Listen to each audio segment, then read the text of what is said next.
Eu sou Eduardo Monteiro e promotor de justiça da Vara da Infância e Juventude aqui de Curitiba, do Fórum Descentralizado do Boqueirão.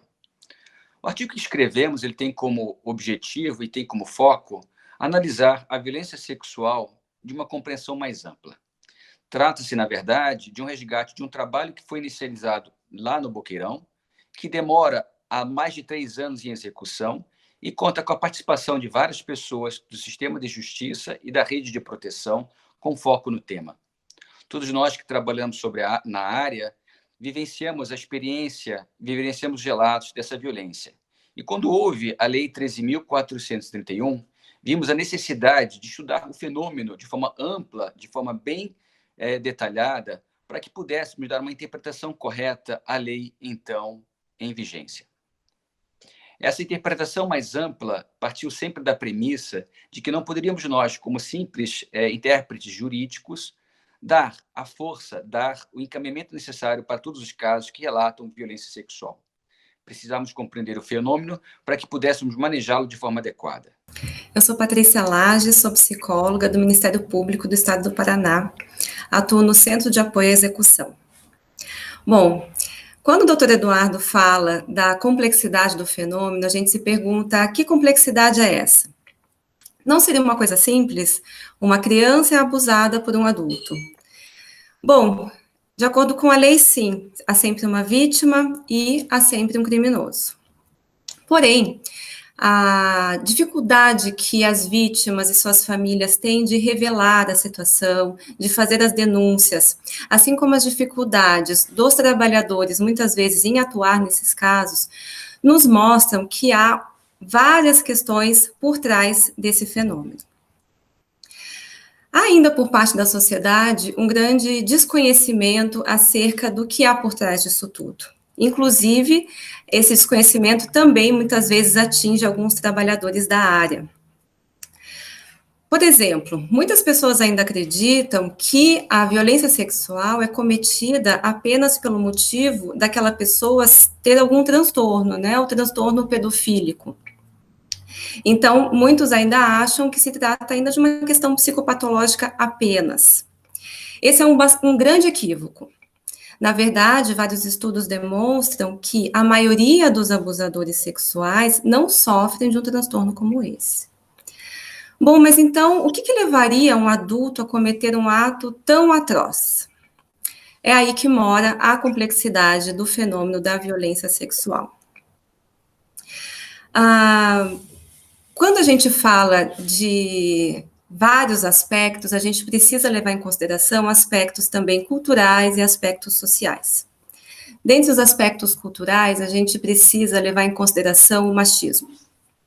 A nossa sociedade é muito atravessada ainda pelo machismo, e nessa concepção, as mulheres e o corpo das mulheres, muitas vezes é visto como um objeto que pode ser usado, ou que deva ser usado pelo homem, né, que está à mercê do desejo masculino. Trata-se, então, de uma assimetria de poder. Na verdade, todo abuso sexual está permeado por isso, uma questão de relações de poder. Bom, quando a gente fala de abuso sexual infantil, contra crianças e adolescentes, há ainda um outro fator cultural, que é a questão do adultocentrismo, né? Nós, além de vivermos numa sociedade machista, vivemos também em sociedades adultocêntricas, quase todas são assim. O que quer dizer isso? Quer dizer que a nossa sociedade funciona basicamente em função do mundo adulto, né? Então, toda criança quer se tornar adulto um dia e nenhum adulto quer se tornar um velho. O problema é que essa concepção, essa visão de mundo escorrega facilmente para uma visão de que as crianças são seres inferiores aos adultos e que podem ser usadas por esses mesmos adultos. Então, a gente pode constatar que o abuso sexual, quando infligido contra uma criança ou adolescente, ele está permeado por esses dois aspectos, ou seja, as crianças, em especial as meninas, elas estão duplamente em risco, em função do machismo e dessa sociedade adultocêntrica. A gente não pode também esquecer da questão da exploração sexual. sabemos que o abuso sexual infantil é uma das principais portas de entrada das crianças ao mundo da exploração sexual infantil, que, por sua vez, está totalmente atravessada por questões socioeconômicas.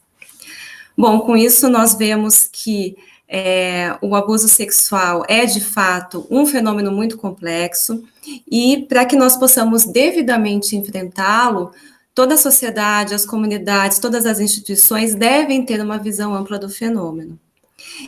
Em especial, o sistema de justiça e ainda mais o Ministério Público precisa ter uma visão dessa amplitude para poder, de fato, garantir os direitos das crianças e adolescentes. Porque se temos um fenômeno com essa complexidade, as soluções para esse fenômeno serão também de igual nível de complexidade. Então, a partir do momento que nós conquistamos, juntamente com a doutora Patrícia, excelente profissional do Ministério Público, né, que nos deu essa amplitude do conceito e de que maneira e por que se instala esse processo, então, do abuso sexual, essa trama abusiva envolvendo um adulto e uma criança, um adolescente, nós, enquanto promotores de justiça, temos a obrigação de analisar de que forma poderíamos contribuir com o controle da política pública que deve existir com relação ao enfrentamento da violência sexual. E nesse patamar vem novamente a Lei 13.431. E quando nós a analisamos e a interpretamos, nós vemos que ela somente poderá ter a sua eficácia possível a partir do momento que o ente público compreenda a importância de ter uma política pública de enfrentamento à violência sexual infanto-juvenil de forma muito clara e muito bem estabelecida. Então, o nosso foco de trabalho era no sentido de entender de que forma essa política pública pudesse ser articulada e pudesse haver um controle social. Sempre entendemos, então, que a amplitude do fenômeno exigiria as soluções, como foi referido, complexas, que não podem se limitar tão somente ao aspecto jurídico, criminal ou protetivo, mas que deveria também abarcar toda a esfera do executivo, na sua instância nacional, estadual e também municipal. Então, o Ministério Público tem, sim, um papel importante a zelar. Na nossa pesquisa aqui realizada, nós verificamos a incidência muito alta do fenômeno. Segundo a OMS, 18% das meninas seriam vítimas, ao passo que 8% dos meninos seriam também vítimas. Ocorre que no Brasil, na rede de proteção, por maior que sejam os esforços no sentido de notificar e dar visibilidade a essa ocorrência dessa violência, o que nós constatamos é uma imensa dificuldade do ente público de achar índices, de achar indicadores precisos para mensurar essa violência. De fato, eles são muito peculiares e se resume fundamentalmente à notificação obrigatória.